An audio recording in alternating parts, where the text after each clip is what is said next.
es uno de los casos criminales más impactantes de Canadá en la última década. La desaparición de un matrimonio y su nieto de 5 años puso en vilo a toda la comunidad de Calgary, en Alberta. Las autoridades realizaron todos los esfuerzos por encontrarlos, pero la investigación no avanzaba y en cierto punto se llegó a pensar que el misterio nunca sería resuelto. Varios medios de comunicación seguirían la dramática historia hasta su atroz desenlace.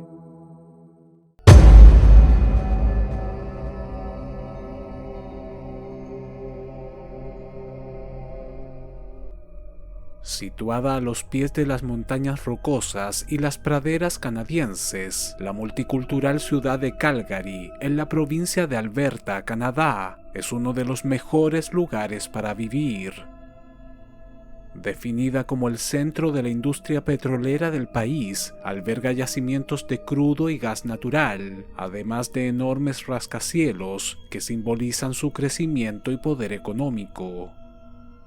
Al mismo tiempo, otras regiones de Calgary se dedican al cultivo de grano y la crianza de vacuno y sus derivados, por lo que incluso ha sido apodada la ciudad vaquera. Y aunque a principios del año 2000 se registraron varios delitos relacionados con pandillas y narcotráfico, rankings a nivel internacional seguían encumbrándola como una de las ciudades más seguras del mundo, y los crímenes violentos eran prácticamente inexistentes. Sin embargo, siempre existe una excepción a la regla. El lunes 30 de junio del año 2014, el Departamento de Policía de Calgary recibió un desgarrador llamado telefónico. En él, una mujer identificada como Jennifer O'Brien afirmaba que alguien había asesinado a sus padres y a su hijo de 5 años. Esta había ingresado pocos minutos antes a la casa de sus padres, ubicada al suroeste de Calgary, en el vecindario de Park Hill. Según su testimonio, había sangre en todas las habitaciones, aunque no pudo ver ningún cadáver. Las autoridades llegaron rápidamente a la escena, corroborando la denuncia. La cantidad de sangre en los pisos y las paredes evidenciaba que las víctimas habían sido atacadas con un objeto contundente mientras dormían. A pesar de que los investigadores revisaron todo el lugar, no pudieron dar con ningún cuerpo, lo que abrió la posibilidad de que las personas desaparecidas estuvieran vivas y hubiesen sido secuestradas. De hecho, se encontraron marcas de arrastramiento desde las habitaciones y el pasillo hasta la cochera, en donde aparentemente los habrían introducido a un vehículo. Sin embargo, todas las evidencias indicaban que si aún seguían con vida, probablemente se encontraban en estado de gravedad. El diente de un adulto sería hallado sobre la alfombra, además de la huella ensangrentada de una pequeña mano sobre una de las paredes, perteneciente al menor de 5 años. Y aunque algunos de los agentes estaban convencidos de que probablemente todos los inquilinos habían sido asesinados, el caso se abordó como si se tratase de un secuestro y de inmediato se activó la alerta Amber. En pocas horas, todo Canadá se enteraría de lo sucedido. Los padres de Jennifer O'Brien, Alvin Lickness, de 66 años, y su esposa Kathy, de 53, eran una pareja muy querida por la comunidad. La noche anterior a la desaparición, el domingo 29 de junio, recibieron a su hija Jennifer y a sus 2 nietos. Compartieron una agradable jornada hasta que cerca de las 23 horas la mujer decidió llevar a su hijo menor a casa, pues solo tenía 1 año de edad, estaba inquieto y necesitaba dormir. Sin embargo, Nathan O'Brien, de 5 años, decidió pasar la noche con sus abuelos. Estos eran sumamente cariñosos, le daban golosinas y se divertía con ellos. Sin embargo, a la mañana siguiente, cuando Jennifer regresó a buscarlo, encontró la puerta principal abierta y se topó con la espantosa escena. Todo el vecindario estaba conmocionado y se organizaron varias vigilias a la espera de alguna novedad, mientras que la policía intentaba dar con alguna pista que les ayudara a esclarecer qué había ocurrido aquella madrugada en la propiedad de los Licknes. Por lo visto, la casa contaba con una cerradura de códigos, la cual fue abierta hábilmente con un taladro. Para realizar esta maniobra se debía contar con una herramienta especializada y conocer de antemano el mecanismo. Esto hizo suponer a los agentes que el atacante había visitado el lugar con anterioridad, pues sabía de su existencia. El matrimonio tenía planeado mudarse a Edmonton la semana siguiente e irse de viaje a Mazatlán, México. Es por este motivo que un día antes de su desaparición realizaron una venta de garaje para deshacerse de algunas de sus pertenencias, algo que de inmediato encendió las alertas. Los investigadores pensaron que el intruso podría haberse acercado hasta la casa de los Licknes justamente ese día con el pretexto de realizar alguna compra y notar la cerradura de códigos para regresar durante la noche con las herramientas necesarias, forzar la puerta y atacarlos mientras dormían. Y aunque se pudo contactar a varios de los compradores que asistieron a la venta de garaje, no se pudo sacar nada en limpio. Las escasas pistas dejadas por el intruso también complicaron la investigación. La policía solo contaba con la huella ensangrentada de una zapatilla hallada sobre una de las alfombras. No había huellas dactilares ni tampoco indicios de rastro genético, lo que les hizo sospechar que la persona que ingresó a la casa de los Licknes aquella noche incluso podría haber llevado un traje especial similar a los utilizados por los forenses. Mientras tanto, los análisis realizados por la policía científica confirmaban que la sangre hallada en la escena del crimen correspondía a las 3 personas desaparecidas, Alvin y Kathy Licknes y su nieto Nathan O'Brien. La hipótesis de que se trataba de un robo que había salido mal se desmoronó rápido. No faltaba dinero ni ningún objeto de valor en el inmueble, pero entonces ¿por qué alguien atacaría de forma brutal a 2 adultos y un niño de 5 años y los secuestraría? La noticia fue presentada en todos los noticieros del país y las autoridades solicitaron la ayuda del público. Los padres de Nathan realizaron un emotivo llamado televisivo para dar con el paradero de sus seres queridos. Sin embargo, estaban devastados.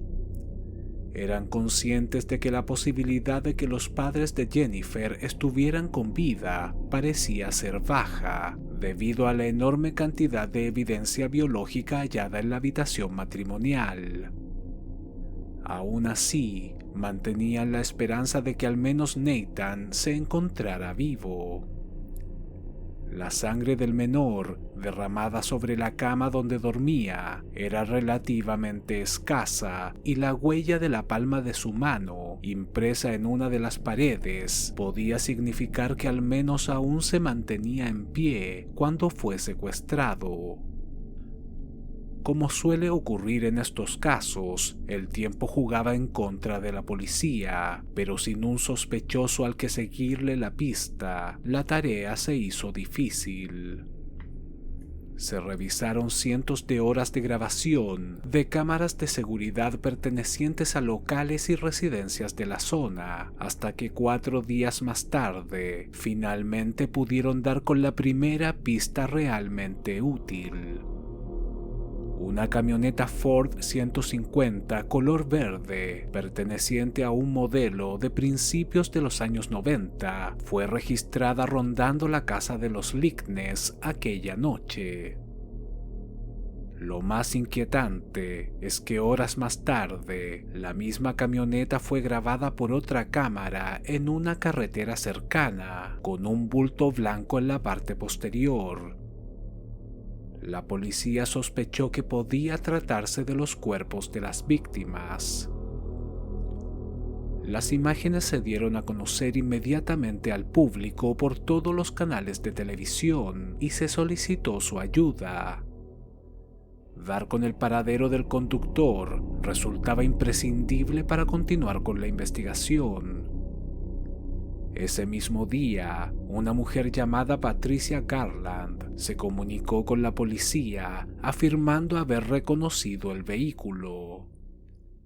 La persona que generalmente lo usaba era su hermano, Douglas Garland, de 54 años, un sujeto desempleado que vivía en la casa de sus padres, a unos 30 minutos del norte de Calgary.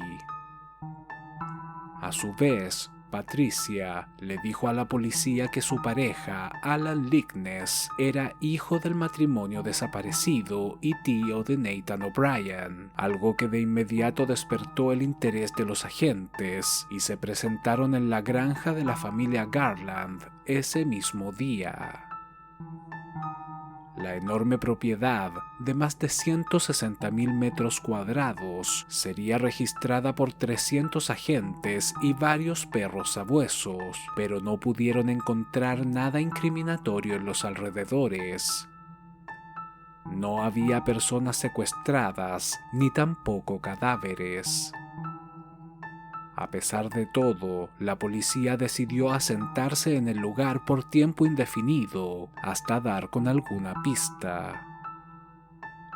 Cuando el principal sospechoso, Douglas Garland, fue interrogado, negó toda participación en los hechos y aunque se mostró un tanto reacio a colaborar, afirmó que conocía a Alvin Lickness, pues uno de los hijos de este era pareja de su hermana, Patricia.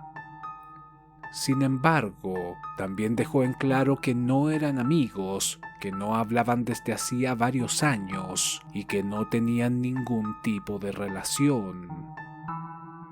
Las pesquisas en la granja continuaron durante varios días bajo la atenta mirada de los medios de comunicación que estaban expectantes. Al mismo tiempo, cientos de voluntarios se sumaron a la búsqueda de las víctimas en otros sectores aledaños como bosques y vertederos, hasta que el 7 de julio, Garland sería puesto bajo arresto, aunque por otro delito no relacionado al caso. Se pudo probar que Douglas Garland había suplantado la identidad de un menor de 14 años fallecido en un accidente de tráfico en 1980 llamado Matthew Kemper Hartley y tenía en su poder varios documentos adulterados con aquel nombre. Los investigadores no sabían exactamente por qué lo había hecho, aunque estaban al tanto de que Garland tenía un largo prontuario por porte ilegal de armas y la construcción de un laboratorio de metanfetaminas en la misma granja de sus padres, delito por el cual había sido procesado cuando tenía 33 años de edad.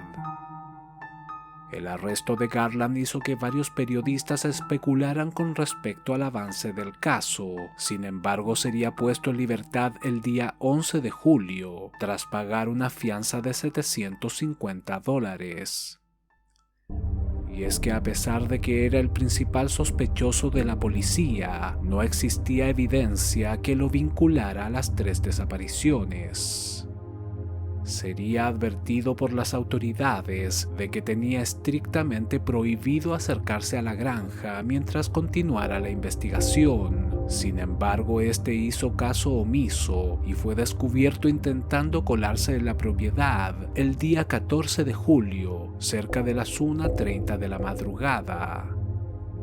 Agentes que aún se encontraban en busca de evidencia en el lugar lo detuvieron con la ayuda de un helicóptero con una cámara de visión nocturna y un captador térmico, mientras trataba de ocultarse entre unos matorrales. Al verse rodeado, Garland no tuvo más alternativa que entregarse. Fue interrogado por la policía, pero nuevamente se negó a colaborar. Resultaba bastante claro que Garland había vuelto a la granja para ocultar evidencia, por lo que sería encerrado en una celda y procesado. Ese mismo día, el jefe de policía ofreció una rueda de prensa en donde informó a los medios de comunicación que Douglas Garland había sido arrestado y acusado de 3 cargos de asesinato. Ya no había dudas de que las 3 víctimas estaban muertas. Fue entonces que los detalles más espeluznantes del caso salieron a la luz. Si bien no se encontró ningún cuerpo en la granja de los Garland, algunos hallazgos en el interior de la propiedad, específicamente en el sótano utilizado por Douglas como taller, resultaron inquietantes.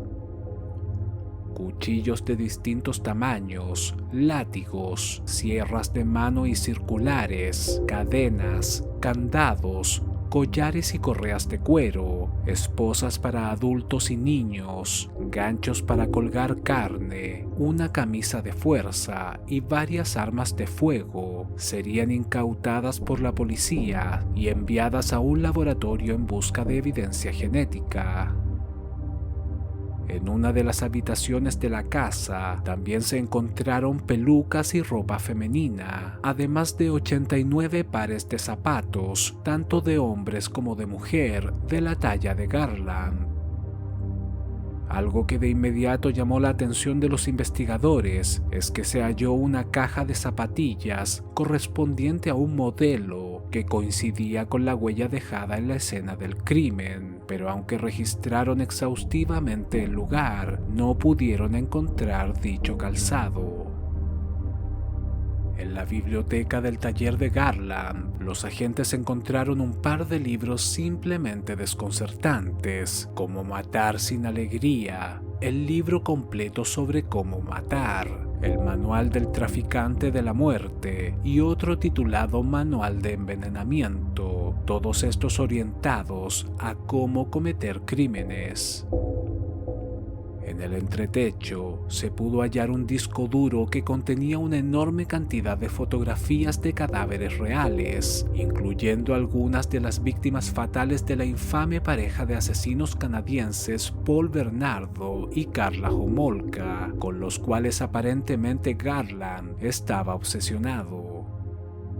Quizá lo más extraño es que dentro de las carpetas también había varias fotos de personas adultas vistiendo pañales, las cuales posiblemente habían sido descargadas desde sitios relacionados a este tipo de parafilia. La autonepiofilia o infantilismo parafílico es un trastorno en el cual el hombre o la mujer siente la necesidad de vestir pañales y percibirse a sí mismo como un bebé. Sus preferencias también pueden incluir el ser mudado y alimentado por otra persona o que ésta también use pañales. Dentro de esta comunidad se han bautizado a sí mismos con el acrónimo ABDL, que significa Adult Baby Diaper Lover o bebé adulto amante del pañal. El descubrimiento hizo pensar a los investigadores que Garland realizaba este tipo de prácticas. De hecho, en el sótano se hallaron varias cajas con pañales para adultos. Si bien los padres de Garland eran ancianos, ninguno los utilizaba y se pudo probar que él mismo los compraba en grandes cantidades por eBay.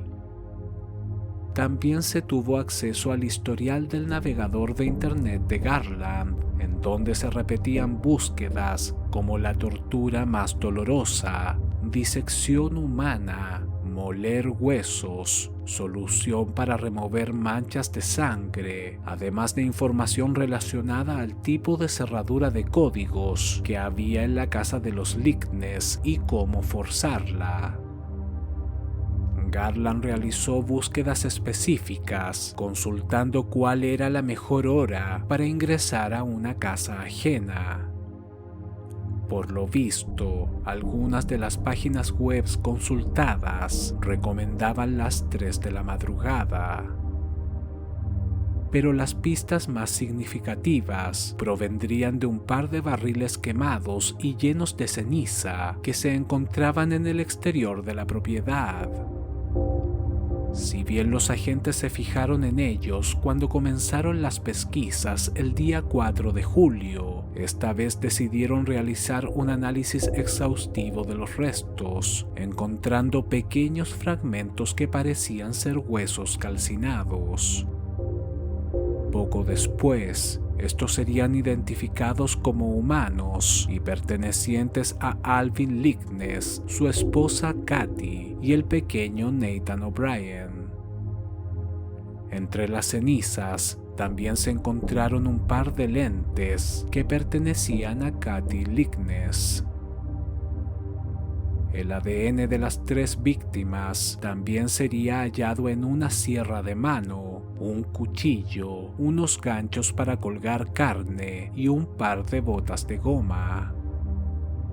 Los investigadores recopilaron más de 1.300 piezas de evidencia desde la granja. Sin embargo, Garland se negó a confesar los crímenes y apeló a su derecho a guardar silencio. Pocas semanas después, los registros topográficos de una avioneta que pasó justamente el día 1 de julio a las 9 de la mañana sobre la propiedad de la familia Garland reveló una escena macabra y que sería presentada como prueba durante el juicio. Muy cerca del lugar donde fueron hallados los barriles quemados, se podía vislumbrar los cuerpos de 2 adultos decapitados y un niño pequeño. Los 3 parecían estar parcialmente desnudos, vistiendo solo un par de pañales. Los investigadores llegaron a la conclusión de que la madrugada del 30 de junio, posiblemente a las 3 de la mañana, Garland forzó la cerradura de códigos de los Licknes con un taladro e ingresó al inmueble vestido con un traje para forenses y un martillo. Atacó al matrimonio de forma brutal golpeándolos en la cabeza y dejándolos sin sentido. Haría lo mismo con el pequeño de 5 años mientras aún dormía en su habitación. Arrastró a las 3 víctimas hasta su camioneta y los llevó a la granja de sus padres, en donde los torturó y asesinó para posteriormente descuartizarlos, calcinar sus cadáveres, moler sus huesos y deshacerse de los restos en algún sector recóndito de la zona. El país entero quedó horrorizado cuando se dieron a conocer los macabros detalles del triple asesinato. La pregunta generalizada era por qué lo había hecho. En ninguno de los documentos consultados existen datos de la infancia de Douglas Garland, ni tampoco su fecha de nacimiento. Solo se sabe que era un chico inteligente, pero apático, que prefería pasar gran parte del tiempo leyendo. No tenía ningún amigo y tampoco demostró sentir atracción por muchachas de su edad. Aunque durante la adolescencia había manifestado sus aspiraciones de convertirse en médico y tras graduarse de secundaria asistió a la Escuela de Medicina de Alberta, solo estuvo allí 1 año y se retiró tras sufrir un colapso mental que lo inhabilitó para seguir con sus estudios a finales de 1987. Sin embargo, otras fuentes aseguran que fue expulsado de la universidad por hacer trampa en sus exámenes. Entre finales de 1980 y principios de 1990, Garland parecía estar dispuesto a hacer dinero a como diera lugar. Intentó montar un laboratorio de metanfetaminas en la granja de sus padres, sin embargo sería descubierto por la policía y acusado de posesión de bienes robados, posesión ilegal de arma de fuego y tráfico de drogas.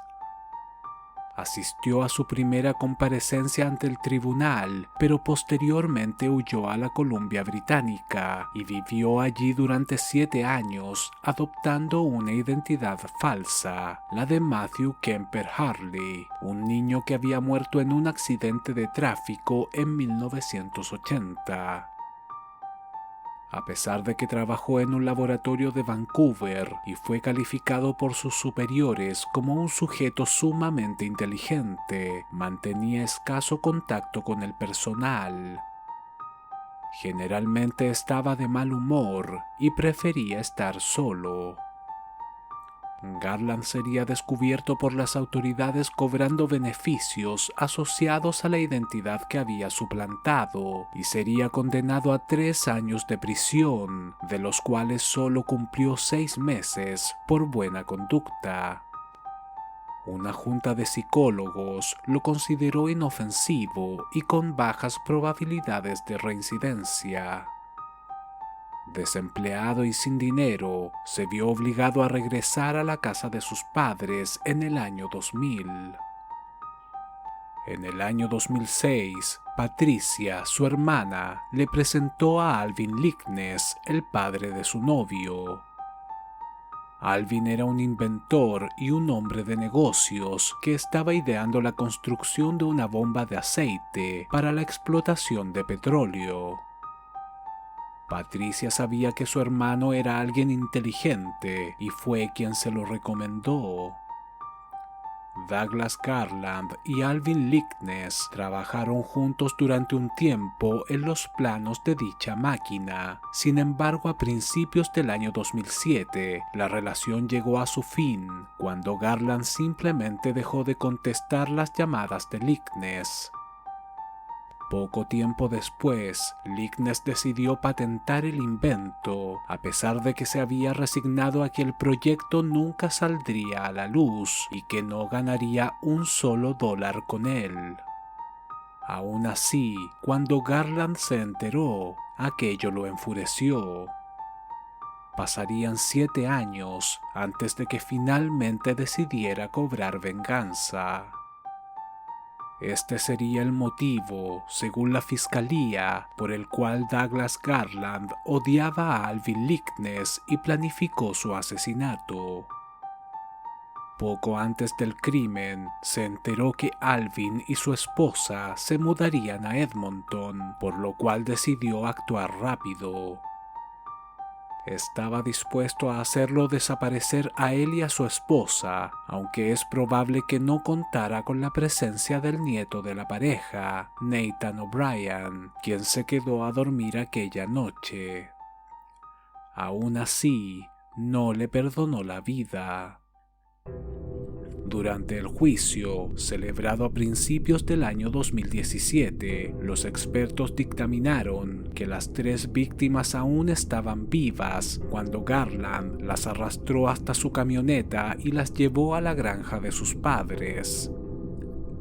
La evidencia genética demostraba que fueron torturados con ganchos y cuchillos antes de ser descuartizados con sierras.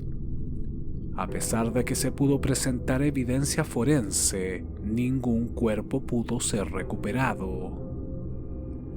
Garland en ningún momento se mostró arrepentido, ni tampoco accedió a llegar a un acuerdo con la fiscalía para confesar dónde escondió los restos de Alvin y Kathy Lickness y su nieto Nathan O'Brien. Y aunque la defensa insistió en que no había pruebas genéticas que ubicaran a su defendido en la escena del crimen, Douglas Garland sería encontrado culpable de 3 asesinatos en primer grado y condenado a cadena perpetua con un mínimo de 75 años el 16 de febrero del año 2017. El mismo día que Garland ingresó a la cárcel, fue agredido por varios internos, situación que se repetiría durante los siguientes meses. Actualmente sigue tras las rejas y sus posibilidades de salir en libertad son nulas. Jennifer O'Brien tuvo que lidiar con la pérdida de sus padres y uno de sus hijos, pero con la ayuda de sus familiares y amigos ha podido salir adelante. Ella y su esposo han creado una fundación con el nombre de su hijo, una forma de honrar su memoria y ayudar a otros menores desfavorecidos. La iniciativa ha recaudado miles de dólares y permanece activa a día de hoy. El perfil psicológico de Douglas Garland presenta varias similitudes con otro caso presentado en este canal, el de Matthew Hoffman, el asesino de las hojas. Ambos tenían extrañas parafilias, eran personas solitarias, inadaptadas y antisociales. Sus crímenes incluyeron allanamiento de morada, asesinato, profanación de los cuerpos y ocultamiento. La obsesión de Garland por los pañales puede parecer anecdótica, pero nos habla de su personalidad. Cuando fue atrapado, a la edad de 54 años, vivía con sus padres, estaba desempleado y no tenía pareja. Su escueta biografía da cuenta de un sujeto que, pese a ser inteligente, jamás pudo conseguir un empleo estable ni generar vínculos de ningún tipo. El hecho de usar pañales se asocia al bienestar del bebé y, en este caso, al del propio Garland. Es por eso que resulta paradójico que las imágenes tomadas por la avioneta que pasó sobre la granja registrara las imágenes de los cadáveres decapitados, tendidos en el césped y con pañales puestos. Quiso Garland, de manera simbólica, que sus víctimas estuviesen cómodas antes o después de morir, o simplemente se trató de un juego para explorar sus propias fantasías sexuales. Eso jamás lo sabremos. Aquellas personas adultas que usan pañales y se comportan como bebés aseguran que lo hacen porque se sienten más seguros y porque experimentan placer. También hay casos en donde se asocia a un grado de excitación sexual. Según los especialistas, la autonepiofilia o infantilismo parafílico no está asociado a la pedofilia ni mucho menos al comportamiento psicopático. Si este video te gustó, dale like, suscríbete y compártelo en tus redes sociales. Esto me ayudaría mucho para seguir subiendo este tipo de contenido. Recuerda hacer clic en la campanita para recibir un mensaje cada vez que suba un nuevo video. Te invito a visitar mi otro canal, La Crónica Inquietante, un espacio orientado al misterio, personajes extraños, sucesos impactantes de la historia y otras curiosidades. El link se encuentra en la descripción. También podrás encontrar el enlace para comprar mi libro Monstruos Humanos, en donde ahondo en el tema de los asesinos en serie. Mi nombre es Álvaro y este es el canal del crimen.